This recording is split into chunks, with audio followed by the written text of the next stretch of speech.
বছর ব্যবধানে দেশে জ্বালানি তেলের চাহিদা বেড়েছে দৈনিক অন্তত ৮০০ টন হারে। এছাড়া গেল ২৬ দিনে উদ্ধার হয়েছে মজুত করা ২ লাখ লিটার পেট্রোল, অকটেন ও ডিজেল। ফলে কঠিন পরিস্থিতির মুখোমুখি সরকার, ভোগান্তিতে জ্বালানি তেলের গ্রাহকরা। সংবাদ সম্মেলনে জ্বালানি বিভাগের যুগ্ম সচিব জানান, যুক্তরাষ্ট্রের গ্রিন সিগন্যালের পর রাশিয়া থেকে ৬ লাখ টন ডিজেল আমদানির উদ্যোগ নিয়েছে সরকার, যা দেশে আসবে আগামী ২ মাসে। রাকিব হোসেনের রিপোর্টে বিস্তারিত। মধ্যপ্রাচ্যে চলমান যুদ্ধের শুরু থেকেই এমন ভোগান্তিতে জ্বালানি তেলের গ্রাহকরা। প্রথমে দাম বৃদ্ধির আশঙ্কা থেকে আতঙ্ক, এরপর রেশনিংয়ের বাস্তব প্রভাব, যেখানে আস্থা ফিরেনি এখনো। আগে সরকার যেহেতু একবার ৮৬ টাকা থেকে ৪৬ টাকা করে দিয়েছিল, ১০০ প্রায় ৫৫-৫৬ টাকা তেলের দাম বাড়েছিল। মানুষের মধ্যে ওই প্যানিকটা কাজ করছে, মানে তেলের দাম কি পরিমাণ বাড়বে আল্লাহ জানে। যদি ফুয়েল কার্ড সিস্টেম করে যে প্রতিটা গাড়ির জন্য গাড়ির নাম্বার থাকবে, ওখানে সেন্সর থাকবে, ওই কার্ড কপি করতে পারবে না, একটা গাড়ির জন্য একটা ফুয়েল গাড়ি পাবে, তাহলে হবে কি এই কার্ড দিয়ে গতকালকে তেল নিছে আমি ধরে ফেলতে পারবো, ওই গাড়িতে আমি আজকে তেল দিব না। কোনো পেট্রোল পাম্প অবৈধ মজুদে ধরা পড়লে তার যে শাস্তির বিধানে যা আছে সর্বোচ্চ শাস্তি এবং জরিমানা দেন, তার লাইসেন্স সাসপেন্ড করেন, পরিষ্কার। আমরা সহযোগিতা করব। এরই মধ্যে বিশ্ববাজারে সব ধরনের জ্বালানির দাম বেড়েছে, মজুদ হারিয়েছে বহু দেশ। সেই বিচারে দেশের পরিস্থিতি এখনো স্বাভাবিক। সংবাদ সম্মেলনে জ্বালানি ও খনিজ সম্পদ বিভাগ জানিয়েছে, দেশে জ্বালানি তেলের সংকট নেই, তবে অবৈধভাবে মজুদের কারণে পরিস্থিতি কঠিন হয়ে পড়ছে। গেল ২৬ দিনে উদ্ধার হয়েছে ২ লাখ লিটার, আর বছর ব্যবধানে চাহিদা বেড়েছে দৈনিক অন্তত ৮০০ টন হারে। যে ডিজেলের ক্ষেত্রে আমরা ১৯ মার্চ ২০২৬ পর্যন্ত যদি আমি হিসাবটা দেই, তাহলে ৮০০ মেট্রিক টন আমরা প্রায় বেশি সরবরাহ করেছি। অকটেনের ক্ষেত্রে আমরা ২২৫ মেট্রিক টন বেশি সরবরাহ করেছি। পেট্রোলের ক্ষেত্রে আমরা খানিকটা ২৯ মেট্রিক টন আমাদের কম সরবরাহ হয়েছে। বিপিসির কাছে এখন আগে রাষ্ট্র আগে, দেশ আগে। বিপিসি সেই বিবেচনা করে সরবরাহ চ্যানেলটা ঠিক রাখছে। এটা হচ্ছে বিপিসির mindset, but not less than March 2025। এটা হচ্ছে আমাদের বটম লাইন। পরিস্থিতি সামাল দিতে এরই মধ্যে ফুয়েল কার্ড চালু হয়েছে কয়েকটি জেলায়। ফিলিং স্টেশনগুলোতে কাজ করছে ট্যাগ অফিসার। সংবাদ সম্মেলনে বলা হয়, জ্বালানি তেলের আমদানি ও সরবরাহ ব্যবস্থা আধুনিকায়নে সরকারের জন্য এখন বড় চ্যালেঞ্জ। আমরা জাস্ট নিকট ভবিষ্যৎটা আমাদের কীরকম সেটা বলে দিতে পারি, এবং সেটাই আপনাদেরকে বলছি ইনশাল্লাহ, যে আপনারা উদ্বিগ্ন না হয়ে আমরা মানুষকে আশ্বস্ত করি যে আমাদের পর্যাপ্ত মজুদ আছে। কারণ মার্চের শুরুর দিকে যুদ্ধের একটা ধাক্কা ছিল, তখন কিন্তু আমাদের পদ্মা, মেঘনা, যমুনা যারা বিক্রি করে তারা কিন্তু অনেক বেশি বাল্ক বিক্রি করে দিয়েছিল। সেটাকে আমাদের এখন ব্যালেন্স করতে হচ্ছে। যুক্তরাষ্ট্রের গ্রিন সিগন্যালের পর রাশিয়া থেকে ৬ লাখ টন ডিজেল আমদানির উদ্যোগ নিয়েছে সরকার, যা দেশে আসবে আগামী ২ মাসে একাধিক জাহাজে। রাকিব হোসেন, ৭১, ঢাকা। দর্শক, এই মুহূর্তে রাজধানীর বাইরে সার্বিক জ্বালানি পরিস্থিতি জানাতে রংপুর থেকে আমাদের সাথে যুক্ত হচ্ছেন সহকর্মী শাহ বাইজিদ আহমদ। আমরা যাচ্ছি তার কাছে। বাইজিদ, আপনার এলাকাতে বিশেষ করে রংপুরে জ্বালানি পরিস্থিতি কেমন দেখেছেন সারাদিন ব্যাপী, দর্শকদের জানাবেন। ফারুক, আসলে জ্বালানি পরিস্থিতি একেবারেই বিশ্রী অবস্থা যেটা বলা চলে, যে এই বিতরণে যে ধরনের পরিস্থিতি তৈরি হচ্ছে তাতে কোনোটাই সুখকর নয়। ভোক্তা এবং যারা বিতরণ করছে তাদের জন্য কষ্টসাধ্য হয়ে যাচ্ছে। আজকে গত ১৫-২০ দিন থেকেই এই অচল অবস্থার সৃষ্টি হয়েছে, অথচ ইতিমধ্যেই কিন্তু এখানে যে ডিপো রয়েছে, ডিপোগুলোতে বিজিবি মোতায়েন করা হয়েছে। ৩ প্লাটুন বিজিবি রয়েছে। পদ্মা, মেঘনা, যমুনা ৩টি ডিপোতে ৩ প্লাটুন বিজিবি, এবং যেগুলো পেট্রোল পাম্পে তেল দেওয়া হচ্ছে সেই পাম্পগুলোতে কিন্তু ট্যাগ অফিসার দেওয়া হয়েছে। আর তারপরেও এই অচল অবস্থা কাটছে না, এবং মানুষের দীর্ঘ লাইন, বিশেষ করে এই পাম্পগুলো কিন্তু মহাসড়ক বা গুরুত্বপূর্ণ সড়কের ঘিসেই এই পাম্পগুলো, সেই পাম্পগুলোতে যে ধরনের লম্বা লাইন, তাতে করে চলাচলের অবস্থা বিঘ্ন ঘটছে এবং একটা বাজে পরিস্থিতি তৈরি হচ্ছে। এবং এই যে সমস্যা, এটি সমাধান কিভাবে করা সম্ভব, অথচ যারা বিতরণের তেল বিতরণে রয়েছে তারা বলছেন যে তেলের তেমন ঘাটতি নেই। গত বছর এই যে মার্চ পর্যন্ত যে পরিমাণ তেল তারা পেয়েছিল, এবছর একইভাবে তারা তেল পেয়েছে, তারপরে কেন এই ঘাটতি, সেটি নিয়ে আসলে প্রশ্ন, কিভাবে তেল কোথায় যাচ্ছে।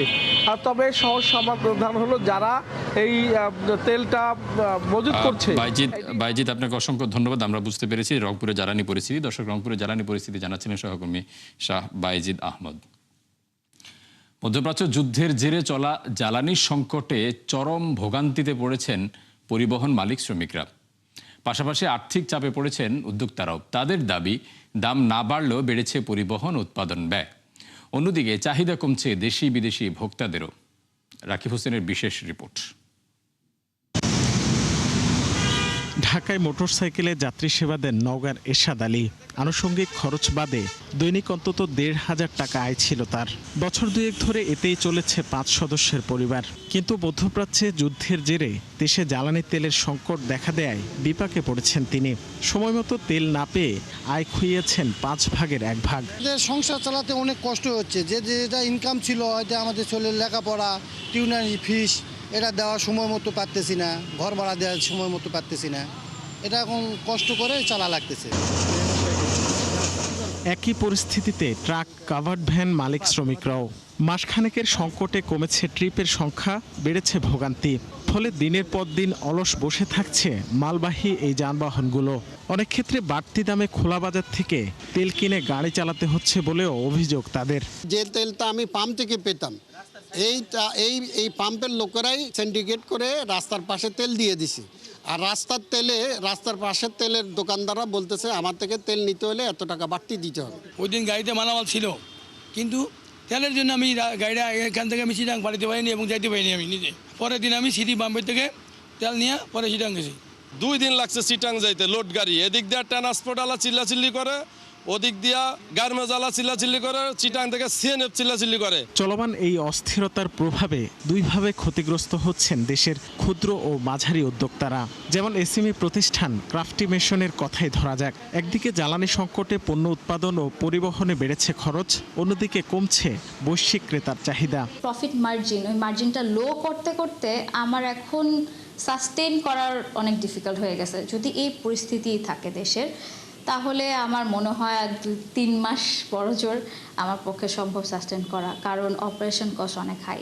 বর্তমানে বিইআরসি নির্ধারিত দরের চেয়ে বেশি দামে কিনতে হচ্ছে এলপি গ্যাস, আর ডিপো থেকে মিলছে না চাহিদা মতো জ্বালানি তেলও। ফলে প্রতিযোগিতামূলক উৎপাদন খরচ নিশ্চিতে হিমশিম খেতে হচ্ছে মাঝারি ও বড় শিল্প প্রতিষ্ঠানগুলোকেও। ভাড়া বেড়ে গেছে, কস্ট অফ ডিস্ট্রিবিউশন বেড়েছে, আবার র মেটেরিয়াল যেগুলো ট্রান্সপোর্ট করি, র মেটেরিয়াল কস্টও কিছুটা বেড়েছে বিকজ অফ এই ট্রান্সপোর্টেশন কস্টের কারণে। আমরা অনেক সময় জ্বালানি সংকটের কারণে বয়লার রেগুলার চালাতে পারিনি। মাঝখানে কয়েকদিন বয়লার চালানো গ্যাপ গেছে, ফলে টমেটো ক্রাশিং আমরা করতে পারিনি। ইরান যুদ্ধের প্রথম মাসে বিশ্ববাজারে জ্বালানি তেলের দাম বাড়লেও স্বাভাবিক রয়েছে দেশের বাজারে।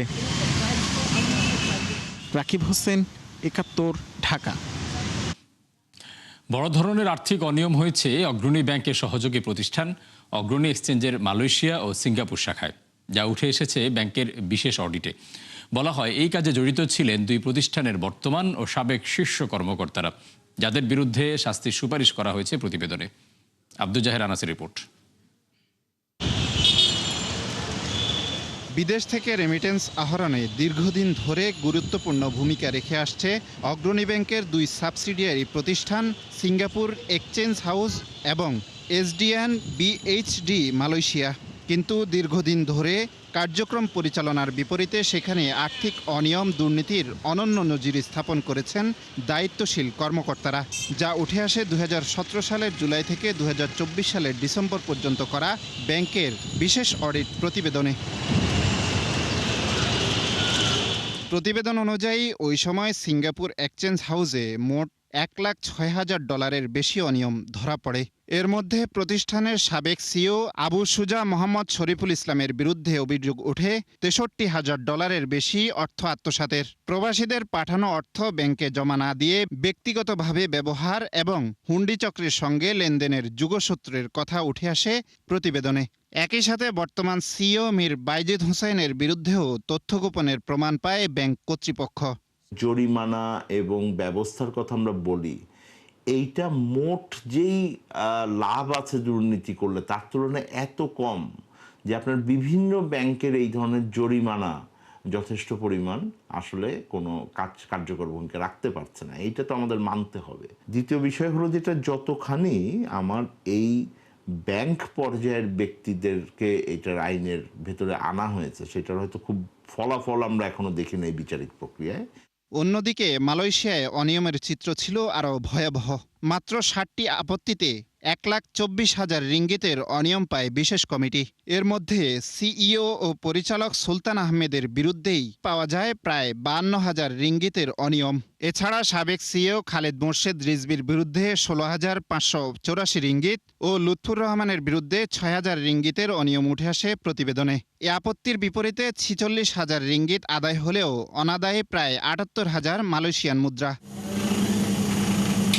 নীতিমালা লঙ্ঘন করে পরিবার নিয়ে অবস্থান, অবৈধভাবে চিকিৎসা ও শিশু শিক্ষা ভাতা গ্রহণ, ব্যক্তিগত গাড়ির জ্বালানি ও টুল পরিশোধ এবং দোকান ভাড়ার অর্থ নিজের কাছে রেখে দেওয়ার মতো নানা অনিয়ম ধরা পড়ে নিরীক্ষায়। সরকারি ব্যাংকের ক্ষেত্রেও তো এই সমস্যাটা বেশি, সেখানেও তো অনিয়মের কর্মকাণ্ড অনেক কিছু আমার শোনা যায়।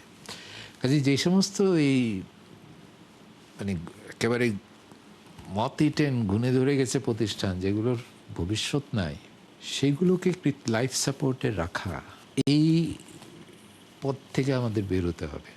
অনুমোদন ছাড়াই প্রশিক্ষণ ব্যয় এবং বোর্ড সভার উপস্থিতি ভাতা গ্রহণের নিয়ম ভঙ্গের প্রমাণ পাওয়া যায় নিরীক্ষায়। এছাড়া শুধু বোর্ড সভার ভাতা খাতেই অতিরিক্ত 30,000 রিঙ্গিত উত্তোলনের তথ্য উঠে আসে, যাতে ব্যাংকের একটি অসাধু চক্র জড়িত বলে উল্লেখ করা হয়।